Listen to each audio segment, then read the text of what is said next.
Okay, everybody, welcome to our Conscious Relationships online conference. I'm here with the speaker for our first talk, Alan Robarge. Alan Robarge is an attachment-focused psychotherapist and relationship educator with over 20 years of clinical experience. His main focus is on healing attachment trauma and helping couples improve their relationships. His approach aims to help clients access self-wisdom, self-action, and self-compassion, as he believes combining these three resources leads to human flourishing.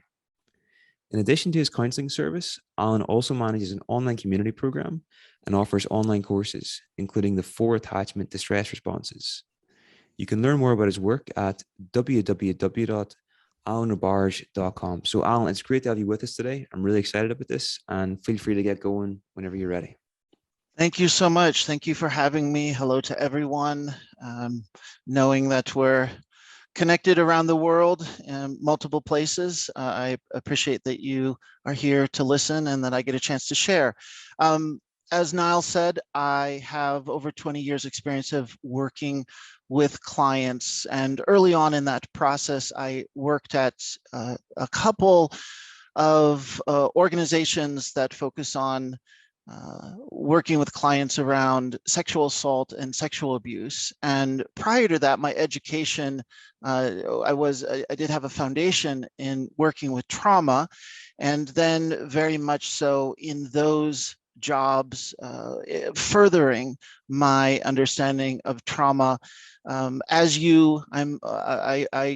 bet that you know, and many people can understand that if we're talking about trauma, we start to think about also, well, what's our relationship to ourselves, or counseling someone who it impacts their relationship to themselves, and then it also impacts their relationships to others. And that really became the crossroads for me to go deeper into attachment theory and attachment styles, and then ultimately attachment trauma, and realizing that certain characteristics of insecure attachment are in fact trauma symptoms, or line up very, very much when we have the bigger umbrella of just looking at, well, how do you work with trauma, to realize, well, the behaviors that are showing up in relationships around insecure attachment are in fact also trauma symptoms.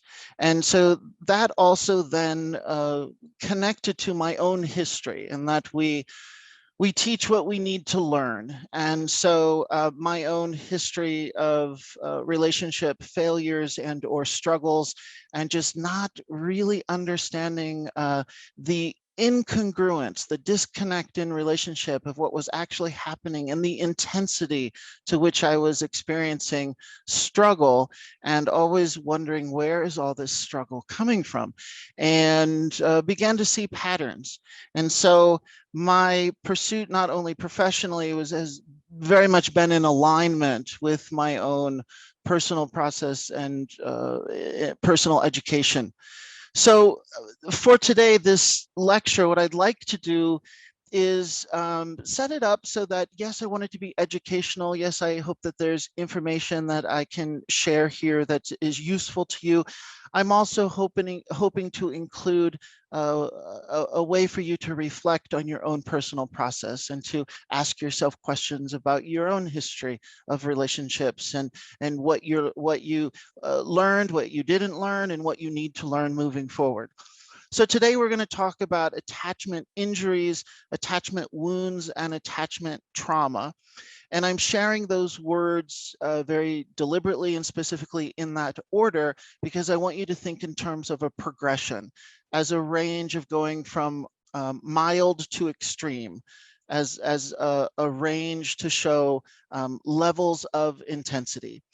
And this is important, because there's not a hierarchy where, you know, we're looking for things on the extreme end. Is that we're starting to educate ourselves and realize that in relationships, and when there's these disconnects of around emotional relating, that they also happen in a rather covert way, or oftentimes a hidden way, or just under the radar. So that's why it's important to think about the range, and that we're not just looking for the most extreme examples. For example, because I did mention my own personal history, and I did mention working in organizations around sexual assault and sexual abuse, something that I've learned that I think is really important is that we can talk about attachment trauma. And yes, there are a number of examples that could very much talk about abuse, but we don't have to talk about abuse. And in fact, a number of people have come from history and experiences where the environment was not necessarily abusive. Now, there's a bit of an asterisk there. And what that means is, well, being emotionally ignored, which is a great foundational component of how attachment trauma gets set up, and say, well, if your family members, your primary caregivers, your parents are emotionally ignoring you, well, we could say, well, I think that's abusive. However, we can be in loving homes. We can have a good connection with our caregivers. And so again, there's that range. So, some of us might have had that, some of us might not have had that. So we're monitoring the intensity around attachment distress. And attachment distress is our physiological, visceral, nervous system response when our attachment needs in relationships are thwarted or unsuccessful. And I'll read that again real quick. Attachment distress is our physiological, visceral nervous system response when our attachment needs in relationships are thwarted or unsuccessful. And when this means when our attachment needs are not being met, as in ignored, diminished, denied, or it could also mean that our attachment needs are being impinged upon, that the demands are too much, as in overwhelming, burdened, inappropriate, and intrusive. And our attachment distress shows up as an alarm or a warning system. And this alarm is linked to primal survival needs, the idea that we need relationships to survive. And I know there's always someone who says, well, what about the person that lives on an island and never talks to anybody and never sees anybody, and they seem to be doing okay? So yes, technically you can get by. There are some outliers, but I'm sure that as any kind of maturing and growing and thriving is socially, as a species, as humans, we need relationships to do our best. And we need belonging, we need connection, we need proximity, we need safety, and we need to rely on the primary connections, those important people, our caregivers, our parents, that this is so crucial to our well-being and our survival.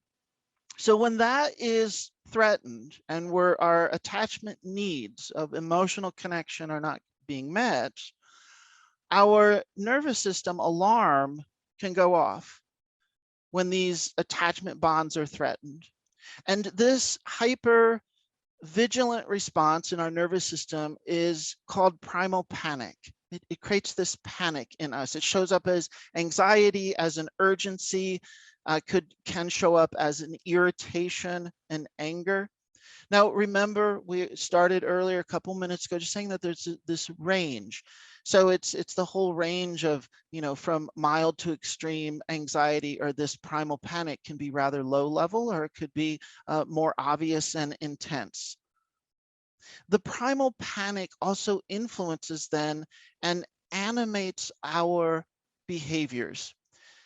We can be clingy, we could be needy, we could be demanding, and this is coming out of the primal panic. So in general, let's say, on an everyday basis, we're not clingy, needy, or demanding. But when our attachment needs are threatened, we might default to that kind of behavior, or we might be dismissive, distancing, and rejecting. So I used the word animate, saying how primal panic can animate our behavior. And what this means is that it's not like we're making a conscious decision. I'm not saying like, I'm going to be clingy now in my relationship. I think I'll be demanding, or maybe I'll be rejecting. It happens almost subconsciously that we seem to default to certain adaptive responses when this attachment distress gets activated and when our attachment bonds are threatened. We're usually at this time under the influence of adrenaline. When the attachment distress is activated, there's this hormonal cocktail in our brain and our nervous system, and that's really influencing how we're behaving. And we behave differently than we do in our everyday life when we're clear-headed and we feel resourced, we feel calm. The primal panic sets off a fire alarm in our body. And this, what is really setting off this fire alarm, it could be a number of things, history and other types of, if situationally, a person that we're in relationship with is doing something to us. But I like to focus on, an underlying, reoccurring, universal trigger for this attachment distress is intimacy itself. And I don't know if that sounds perplexing or confusing to you, but for me, when I really figured this out, that intimacy and vulnerability are our triggers when we have some history of unintegrated, unhealed, unacknowledged attachment, and I'm going to use those three words again: injuries, wounds, or trauma. Think of range, think of progression. It might not be full-blown trauma, but something happens. The way our relationships, our attachment is coded in our brains, our neural networks, uses kind of this neural highway. Now, keep in mind, I'm not a scientist, I'm not a researcher, so I'm throwing around these words and I feel pretty confident in the application, but they're a bit, not words that I use every day, but this idea that the way that the relationship is coded in our mind, that where attachment trauma occurred or these attachment wounds exist, that's the same neural network in the highway that we use today in our new relationships, our present moment relationships. And when we invite intimacy and vulnerability, or we practice intimacy and vulnerability, we can bump into or run into, or we find that old unresolved trauma or that default setting of how we respond gets activated.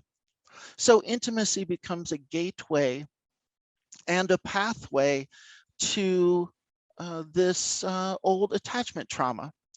Think in terms of, this is a real dilemma then, because if you're in relationships today as an adult, you want to experiment with intimacy, you're open to closeness and then taking a break and then come back and creating more closeness, and you want intimacy, and then you get activated and you find yourself experiencing this primal panic, this attachment distress. And the key word here for me is really the word incongruent.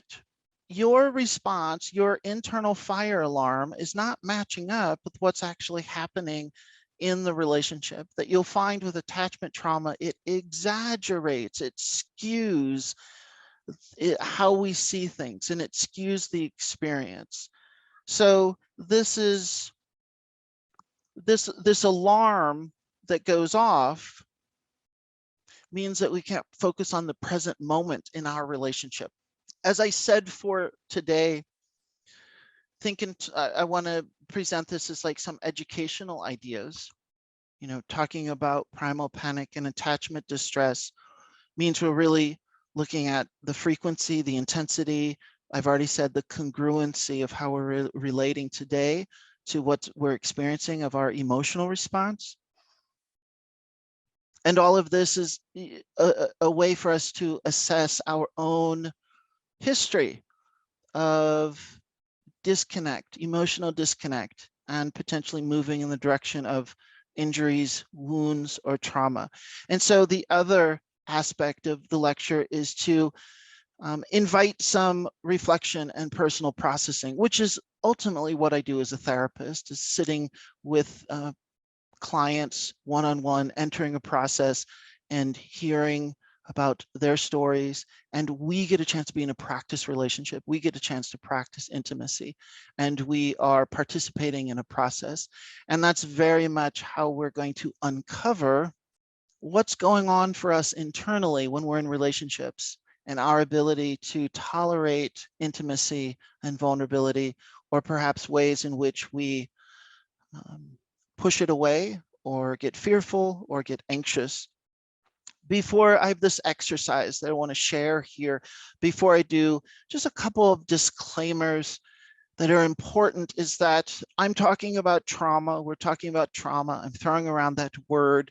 And so to keep in mind that just by right of bringing up trauma, we are exchanging with trauma energy, that we could activate trauma energy in our mind. And what that means is that if you have any kind of history that might lend itself to this, that you would need to really pay attention and take care of yourself during this lecture. I talk about trauma pretty much every day, talk about attachment trauma. I have my own history of attachment trauma. So I'm, it's very easy for my trauma to become activated and triggered in the process. So please pay attention to that. The other thing too is trauma can link up with other history of trauma. So it might not be related to attachment trauma, but we can't always just compartmentalize and be very specific about that. So this is all about, you're invited to monitor your body. You're invited to employ self-care. You're invited to exit the lecture if you need to, and you can catch it on the video at a later time. I have two more disclaimers real quick. The first one is that I really reference childhood experience, early years, relationships with parents, primary caregivers. And it's important to acknowledge that our attachment injuries and wounds and trauma does not only need to come from childhood. For many of us, that's a good launch, a place to begin to explore. It is applicable for many of us, and it's not foolproof. It's not for everybody. That we can be adults, have certain adverse struggle and difficult relationships in such a way that end up lodging themselves in our body and nervous system as traumatic experience. But please know, I talk about families and childhood a lot. And then the last disclaimer I just want to say is that I think it's important to acknowledge different cultures, and that I live in the United States, and I have not made that many adjustments for today's presentation. And it's very possible, depending on where you live in your culture and family norms, that some of this information might need tweaked or changed to apply to you.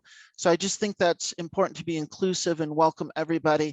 And what I'm sharing, there is a adaptability to adapt it to your situation. Now, I mentioned I wanted to share this kind of exercise, and I want you to think about your history of absence, emptiness, and loneliness. And you could maybe scribble down a couple notes. You could write those key words. What's your history of absence, emptiness, and loneliness?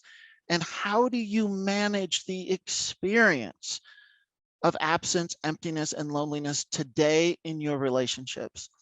So I'm setting up this construct of history and then your experience today, and we're looking at that range. What's your history of being emotionally ignored or emotionally dismissed? And what is your experience today when you're emotionally ignored or emotionally dismissed in your relationships? Same questions for abandonment and rejection. What is your history of abandonment and rejection? What is your experience today when abandonment and rejection comes up? How do you manage those feelings? What's your history of goodbyes, endings, and separations? And how do you manage today the experience of goodbyes, endings, and separations? What's your history of someone being curious about you, about your inner world, wanting to know who you are and what makes you tick and what's inside of you? And also, how do you manage the experience when someone inquires, when someone is curious about your inner world? What do you notice? How do you manage that in relationships? Also, attentiveness, engagement, and mirroring. And mirroring is literally what it means, mirroring. It's a way of giving back to a person, showing like, I see you, I hear you, I understand you. And what is your history of being in a relationship where there's attentiveness, engagement, and mirroring? And how do you manage attentiveness, engagement, and mirroring today? And again, to repeat, it's what we would call being seen, known, and heard and understood. I want to know you. I want you to know me. And then the last one is consistent, reliable, accessible presence and proximity for trust and safety. I know these potentially sound like a bit of clunky clinical words, but if you say it enough, consistent relating, reliable relating, accessible. How is a person accessible in their relation? And, how were my parents accessible? How are my primary caregivers accessible and offered presence and proximity? What is my history around that? And that all created trust and safety, or it created a feeling of not too much trust and safety. And then today in relationships, how do we manage that when we either do get that or don't get that? It's the idea of I'm here for you and you're here for me. Or come to me when you need help. Come to me when you need me. And to know that the person is reliably available. The reason why I share this list, and I won't read all the words, but I'm going to highlight them real quick. Absence, emotionally ignored, rejection, goodbyes, endings, separations, being curious about each other's inner world, attentiveness, engagement, accessible, offering presence. So these list of words really help begin to ask, we can ask ourselves, what are the quality of our bonds in our relationships? And if those bonds were compromised, breached, broken, there were limitations, there's obstacles to reliable, ongoing attachment connection, emotional connection, being known emotionally, it's very possible that then that impacted us developmentally. And now we're moving in the direction, if it did impact us developmentally, we're saying this is starting to show up like some kind of wounding and moving in the direction of trauma, of attachment trauma. We're looking at family history, primary caregivers, and our early childhood connections with our attachment figures really become a reference point or the foundation and a comparison for how we are in our adult relationships. And we do this without thinking. Many of us will say, oh, I got into a adult partner relationship and I realize I'm dating my parent. And then many of us also, we go into relationships saying, I'm not going to date my parent. I'm definitely not going to date my parent. And then we find ourselves repeating those same kind of dynamics and those patterns. So it's very important to think about, well, what were your key influential, how were the key influential caretakers? How were you dependent on them? And you were dependent on them for emotional connection. And to what degree was that consistently reliable? And did you feel known? And it's possible in your adult relationships, then whatever got set up as far as that degree in your relationships from your primary caregivers, again, family, is going to really influence how you're showing up today.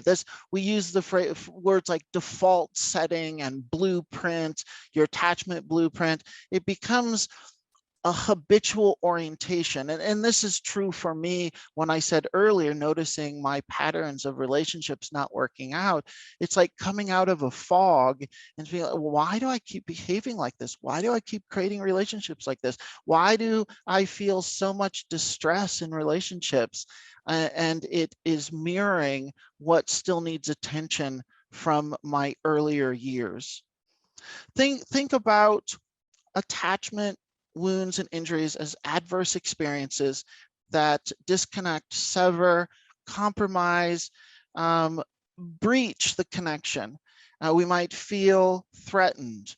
The attachment bonds, when there is this break, it gets coded into our memory, and we then play it out again and again. And this is what we call trauma reenactment, that we find ourselves repeating the traumatic experience, and in a way to try to work out so that we could pay attention and integrate and make choices and do it a little differently. But for many of us, this takes years and years and years, unfortunately, a lot of suffering and pain to realize, like, wow, I really need to look at this history. I really need to look at these attachment disconnects if I want to be in a relationship today. I've already said this. I'm going to say it again. It just means that our previous wounding activates the past, and then it's influencing the present. So we're assembling a working definition for attachment trauma: history of unreliable, inconsistent availability. And this could be either physical or emotional. So a parent, a primary caregiver, people you rely on in the family might literally physically be absent and not there. And that can impact how we feel about our relationships today. Think in terms, perhaps an example might be parents are divorced and the child goes, spends different weekends at different parents' house. And let's say one of the parents had to cancel and it was their weekend to hang out with the kid. And so the child experiences the parent as being like physically not there. And certainly one time of this happening in general, that would not, contribute or be seen as an attachment injury. But cumulatively, when we start thinking about attachment trauma, we're thinking developmentally, we're thinking over a period of time, and that it doesn't have to just be an incident. We're not looking for, what are the memories of these certain incidents where there was some kind of emotional neglect, or that there was something happened in time and space that we can totally remember, like, oh, right, they treated me in this certain way and this really affected our relationship. That, of course, is part of our process of inventorying what happened and trying to make sense of our history and how it relates today. But it also is just impacting us developmentally, in that availability very much around attachment is about emotional presence, emotional availability, emotional responsiveness, and curiosity. I'm going to use myself as an example, in that I came from a loving, supportive home, and my parents are good people. And at the same time, they did not have the skill to really slow down enough to connect with me and want to know me as a person. So my needs were taken care of. There was love in the home. I was, for all practical purposes, to say I had a good childhood.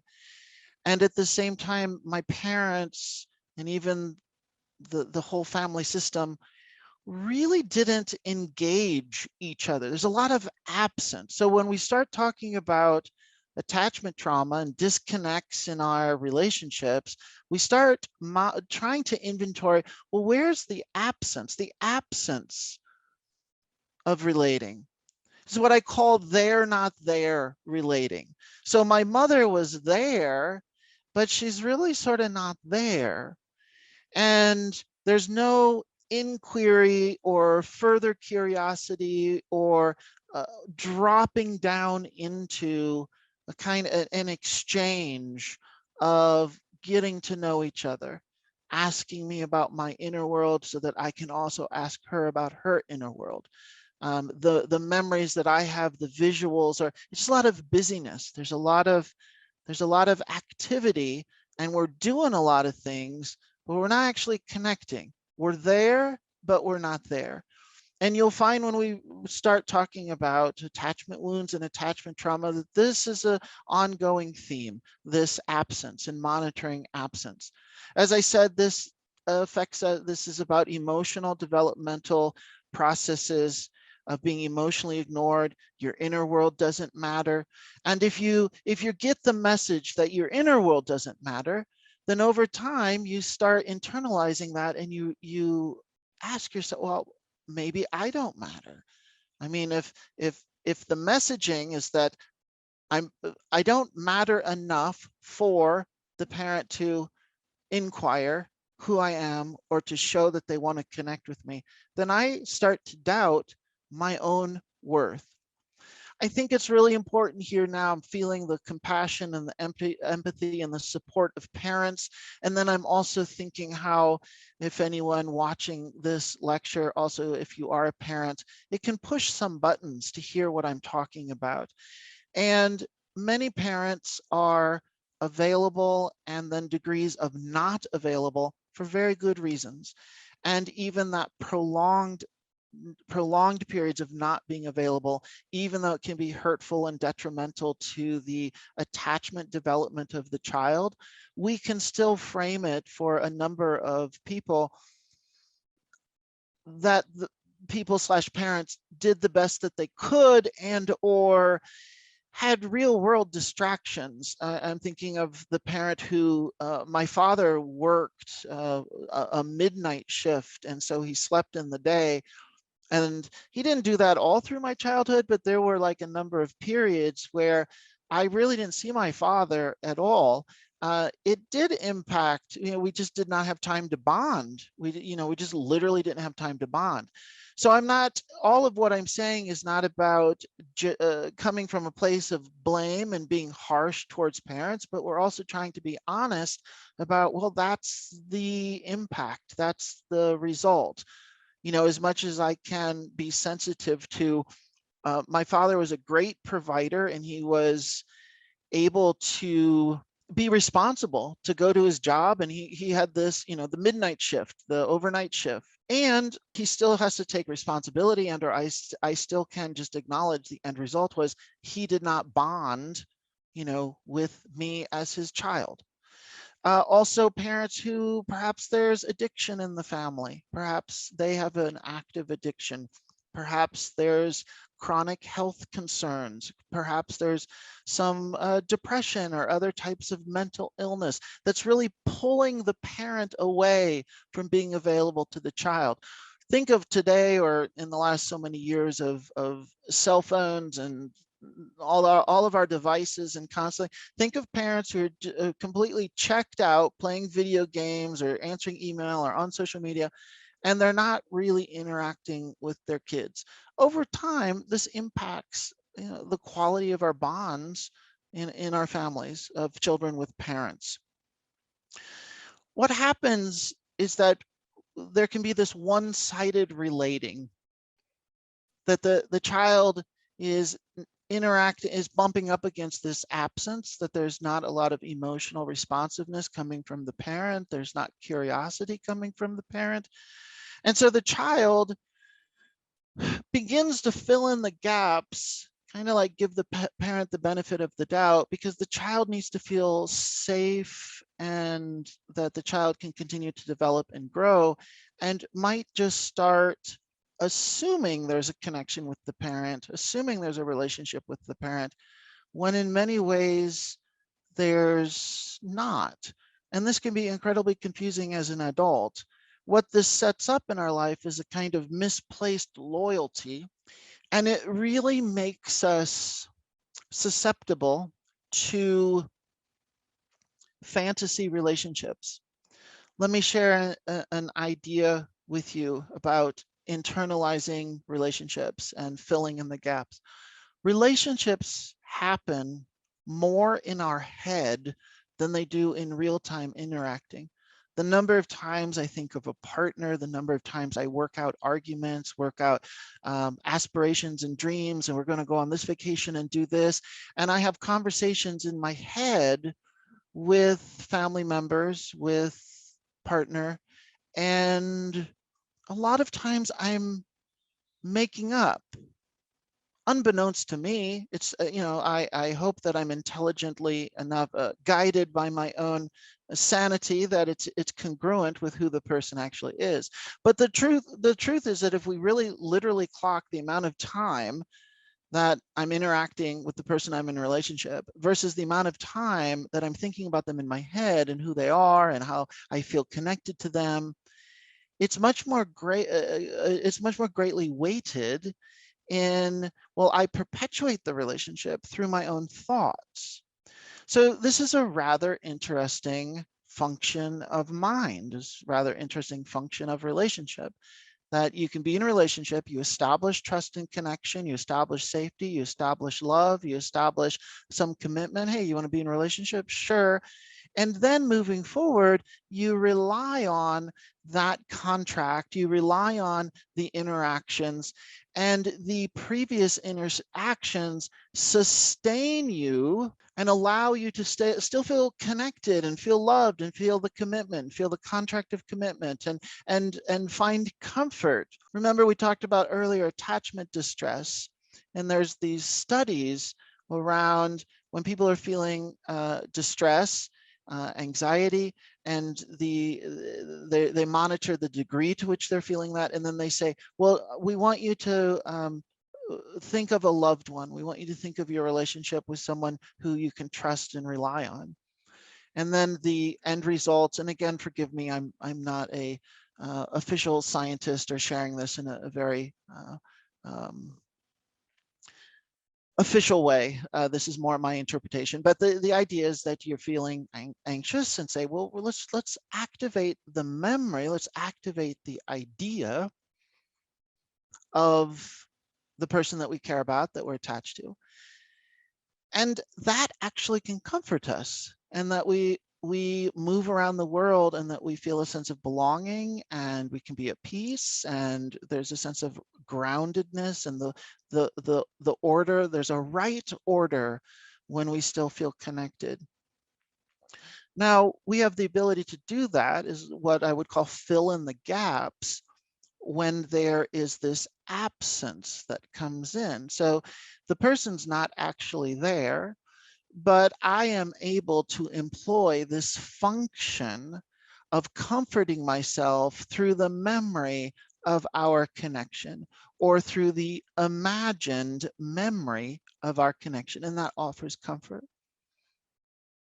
And with attachment wounds and attachment trauma, for a number of us, we start to wake up and realize that in fact, our relationship with our caregivers slash parents, when there was a consistent amount of absence and there's not emotional connection happening, that we extended this ability to imagine that we're more closely related than we actually are. Now, that's another chapter of healing work and therapy around, well, what does that mean to come into that reality? A lot of this work is about grieving. We grieve not only what happened, but we grieve what didn't happen. But this sets us up to be predisposed to create fantasy relationships, that we would have the ability to meet someone and they don't need to engage very much. They could actually be there, not there. But we have this very finely tuned, advanced ability to do all the work and to create these one-sided relationships. And in fact, the other person is we don't even really know the other person. And that's the way we like it, or that's the way we put that in quotes. That's the way we like it. But that's what's familiar of family, familiar. We have developed a very a tolerance for crumbs of affection. And so one of the antidotes, something to really consider from a healing perspective to wanting to change this and do something different, is to practice intolerance, which is slightly, a nice play on words, or it's fun to think, we're often told, oh, you need tolerance. Well, this is a kind of situation we actually need to be intolerant of the minimal amount of affection that we're getting if it's mirroring our history, and that we have the ability to create these one-sided relationships where we're doing all of the work and the other person's not really participating, or we're not making too many demands to even ask the other person to participate, because that's what we never did. We never learned that. We never learned that, oh, you could actually make demands in relationships. You can actually negotiate your wants and needs. You can actually have wants and needs acknowledged.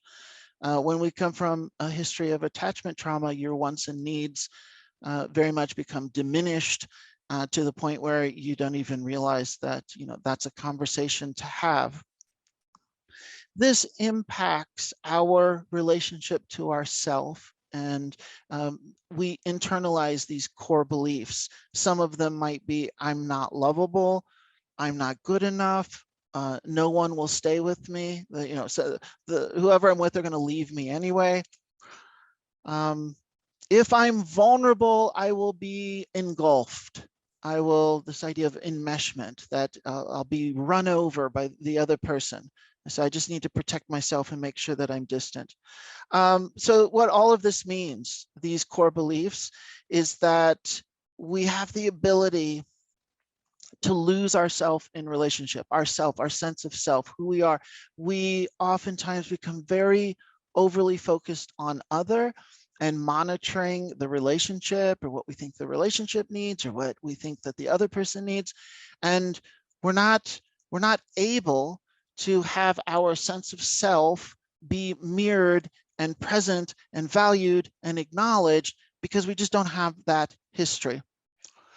I want to shift gears a little bit and just talk about trauma symptoms, because they dovetail and match up really nicely of when we're talking about, well, what kind of symptoms are we looking at around attachment trauma, and also brings us into the umbrella or the idea of attachment styles, specifically insecure attachment. The way I learned it, and I remembered it, and I remember it, and these are not the only categories, but it creates a really nice, simple framework to begin to think about trauma symptoms. And the truth is, this applies to all types of trauma.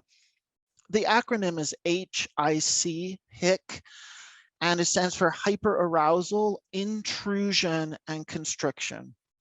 Hyper-arousal is just like it says. There's this hyperness. You find yourself hyper-vigilance, hyper-urgency, hyper-intensity. There's this frenetic nature that comes in to your body, into your mind, into your thinking, and there's just this urgency. And if we're beginning to start talking about attachment styles, which we have two categories, secure, insecure. Underneath insecure, we then have preoccupied, anxious, and we have avoidant. And then the avoidant part gets split into, we could say, fearful avoidant or dismissive avoidant. And then there's also a category under insecure attachment called disorganized attachment. And then lastly, sometimes there's a little combo going on of the anxious, preoccupied, and the avoidant. It's this come here, go away aspect. And we would call this ambivalent attachment. I want to be close, don't get too close. And this sends a lot of mixed messages and can be confusing. Now, that was, probably the fastest overview of attachment styles, because we could have, a whole university semester of attachment theory and going over styles. But the reason why that I'm sharing that is that the characteristics and the behaviors that start showing up under these insecurely attached behaviors, they mirror trauma symptoms. So the hyper-arousal, this activation of this great urgency, we can find examples in preoccupied anxious attachment. You're in relationship and you just have this chronic, ongoing, sometimes low level, sometimes really activated, an anxiety around, are we good? Are we good? Are we good? Are you there for, hey, you didn't pick up your phone. Could you, what's going on? We need this reassurance. And we're a bit preoccupied with how's the relationship going, and are we good? Are we safe? Are we going to stay together? Are we going to break up? Are you just going to reject me? um, Creates a lot of layers of worry that we're not focused on other things in our life. So we have this hyper-arousal, which often shows up in our body, this body experience, this anxiety. We also have intrusion. Intrusion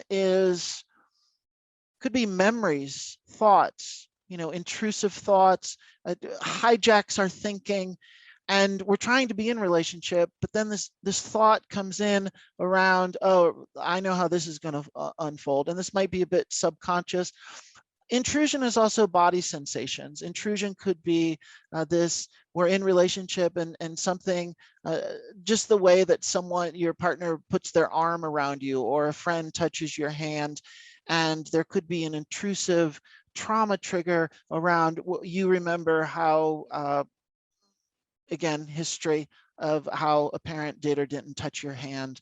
And all of this is registering as some concern. It registers in your body as a concern. The last category is constriction.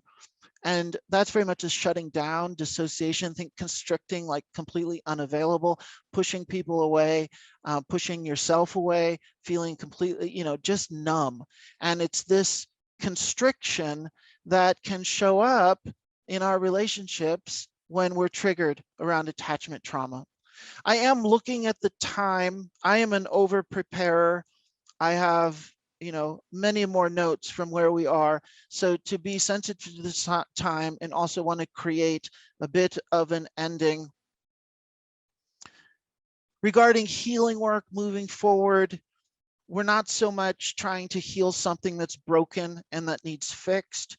We're not so much getting rid of something. We're focusing on growth and maturing. And this is all about, we need, in order to counter attachment trauma, new corrective experiences. And that's exactly what therapy is, because you're in a practice relationship with the therapist.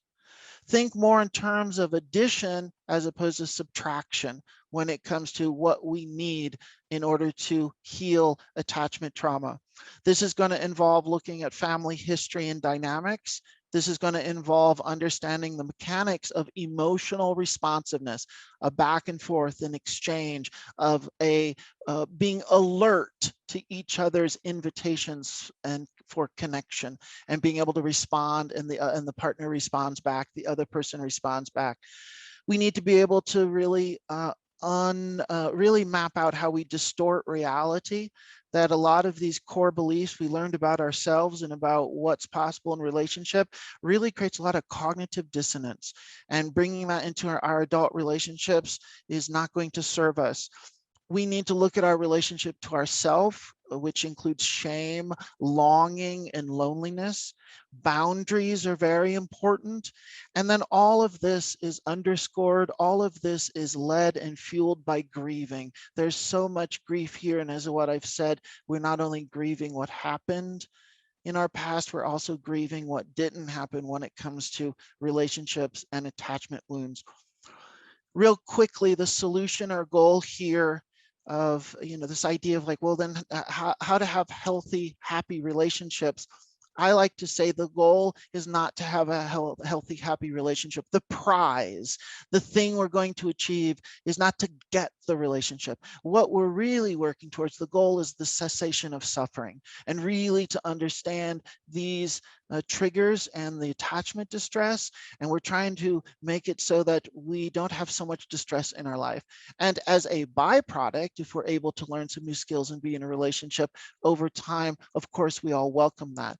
But I like to, for me personally, and the way I work with clients, is to really think about how can we look to all relationships, not just a partner relationship, not just getting this one happy, healthy relationship, but that we can learn from all relationships. Characteristics of secure relating is presence, curiosity, emotional attunement, and creating windows of responding, being alert to each other. So I think I'm going to end there, went just slightly a little bit over. Thank you so much for listening. I hope that this planted some seeds of self-reflection and was a good introduction to begin to think about what is attachment trauma, what is attachment distress, and how does it show up in your life today? Or how do you notice it in other family members? So thank you so much. Firstly, thank you very much for that lecture. That was really inspiring. I was rejected at a young age by a parent. The other parent was the opposite. I had everything I needed from my grandmother and from my dad. But as a result of this rejection, I ended up in a domestic violence marriage because I was so desperate for a relationship. I'm now out of that. But as a result, I'm now self-sabotaging a really good relationship. And I don't want to do that because I feel that I don't deserve love and I don't deserve happiness. How can I stop this? Please know you're asking $1 million question. There's a lot of that's we could have another hour talk to that to just go, well, how do I stop this? Empathy to you, good for you that you see the pattern, your history, that you got out of that other relationship, and that history of rejection is so painful. So just having compassion for that, and just the way you share your question, I see your growth or your awareness of what you're working with. The first thing that comes to mind is the ability to, with all relationships, a lot of times, because of our history of attachment trauma or any kind of breach in connection, we just think we're supposed to do it all by ourselves in our head, that I'm supposed to figure out how where the relationship's going. Because again, as I said in my lecture, so many of our relationships were one-sided. So the first idea that comes to mind for me around self-sabotage is to be able to negotiate that with your partner, or take out the word negotiate. I don't mean negotiate, but to be able to have an open conversation about it. And hopefully that you have a partner who is willing to have this kind of conversation, to be able to say, you know what, I self-sabotage sometimes, and I think I'm sabotaging us. And I'd love to just talk about it matter-of-factly and be able to be open and bring that into consciousness. Instead of me having to do it all by myself, I'd love your support. Hey, partner, do you self-sabotage sometimes? What's that like for you? So it does require having a partner who would be even interested or curious in these kind of conversations.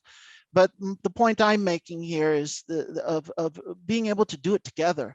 And that that's the nature, that's the definition of relationship, of supporting each other. The other piece of that is what you've already acknowledged, just beliefs about yourself, like I'm unlovable, or I'm going to be rejected. And forgive me, I don't know if I got the phrasing right of what you said, but really being able to confront those difficult feelings, which for me, a big heading around that is shame. And shame being, I believe there's something fundamentally wrong with me as a person. Shame meaning I'm belittling my worth. And that could, any kind of support group, community, connecting in therapy, finding other people who can have this conversation. But one thing I like about shame research and shame is it's the word believed judgment towards, the believed that there's something wrong with myself. And so what we can really counter it and think about, well, how do I replace that belief? Because it's not true. It's really not true, even though it feels true, and we have evidence from our past that supports it. Thank you. That's very helpful. You're welcome. Thank you so much for your question. All right. Thanks very much, Jem. Really appreciate that. And thanks for your response, Alan. Hi, that was really good. I really found it informative. Thank you. I just kind of wanted to hear from you how you kind of differentiate the difference between sort of gut intuition and sort of gut anxiety, because I mean, I've had since the age of 7, and it was trauma related, and I've done a lot of trauma work. I think sort of 7 years worth of therapy, which has been really helpful. But in terms of sort of intimate relationships, it's where I really slip up, because as I say, from like 7, I had really sort of deep rooted anxiety that would sort of sit at the pit of my gut. And it took so many years to kind of reach a point where I could have, you know, a lot of days without it, so to speak. But every time like I'm in a relationship or there's a prospect of a relationship or I'm dating, it's there. I mean, it's I'm sort of in high alert, and the gut anxiety is just so pronounced. I say gut anxiety was intuition. I can't let go of it. It will be there literally from the moment I wake up to the moment I go to sleep. And it's just a cycle that will repeatedly happen in every relationship, to the point that, you know, it's either going to end because I've kind of distanced myself and pushed the person away, or it's kind of reached a point where I tend to just cut it off. And then the anxiety does go, it clears, and then the whole cycle's repeated again. So it's really hard in the context of relationships when, you know, we do obviously have our intuition, but when we kind of live in a world where people say follow your gut, which is pretty unhelpful if you naturally have gut, you know, if you're an anxious person, and I do have a sort of history of OCD, so I can get an idea and I can run with it, and that's it, you know. Once it's kind of weaved its way into you know, my relationship, that's it. It's just constant. So yeah, so yeah, that's kind of a long-winded question, but I guess ultimately, how would you define the difference between the two? It's similar to the last question. It's a challenging question. I feel like it's a big question. Empathy to you for this experience. And there's this, it's just so painful to hear that anxiety that shows up, and the fact that it's so present on a regular basis. That's exhausting, and then creates confusion in our relationships. Is it really something that I'm noticing that I need to pay attention to, or is this like, am I predisposed and this is residual anxiety? And it just is so incredibly confusing. So in the sake of time, and that this is a bigger question, I did write some notes, and I'll just share a couple ideas. Something that comes to mind is just congruency. It's the art, I don't know art, but the practice of trying to, needing to collect real world evidence and data of a situation, and then try to compare it to my internal experience. And this might also be confusing if we don't have the ability to collect objective, real world data that could help us determine, as a kind of almost a math equation, like, does this equal gut, or does this equal residual previous trauma response that's coming up now? But to explore what is congruence in my body. Also reality testing, which is very similar to what I just said. Reality testing around the trigger, what happened, the event. Is it present moment related? Does it link back to the past? Is it both? And similar to the last question, a big piece of this hopefully has to do with is the partners that we choose, and that we very early on say, you know what, partner, I'm going to need to talk to you about anxiety every so often, and I'd love to do reality testing where I'm going to have a certain perception of something or certain experience, and I just want to run it by you. Now, also, your skill would be able to do that in a way not from the anxious, activated place, like the urgent place, but as best you can sometimes to be able to say it a bit more matter-of-factly, and hopefully that your partner, the person you're dating, can participate in that process to try to come to a shared reality. In that, and I'm not singling you out here, but for any of us in your situation, it is just true. We need reassurance. And so we have to unapologetically say, work out with the partner, say, this is how I'd like reassurance, and I'd love to give you reassurance. And I hope that you're open with reassurance because of my history, I need it. So it's kind of negotiating a contract to create an environment. In therapy lingo, we call it a container, to create this container where it is safe for you to say, guess what, my anxiety is here again, and I'm so confused, I don't know where it's coming from, and I think I need a little reassurance, and I'm hoping that we could work that out. And we need to do it in a way that has boundaries around it, so the partner doesn't feel like we're bringing too much anxiety. We have to negotiate what is manageable for each partner. The last piece, and because you've already acknowledged your history of healing work, is really around anxiety is so much in your body, and we don't necessarily we don't think ourselves out of primal panic. We don't think ourselves out of attachment distress. It can be helpful reframe to use our cognitive thinking, but we really want to pay attention to, well, how do I self-soothe when I am activated? How do I pay attention to my arms, my legs, my stomach, my spine, my feet, my fingers, my toes, and begin to research, educate ourselves on somatic healing modalities of working with the body and working with the nervous system and learning how to come back to our breath.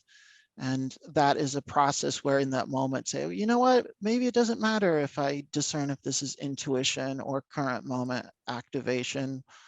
I think I just need to be here for myself and attend to my body. So that's my answer for now.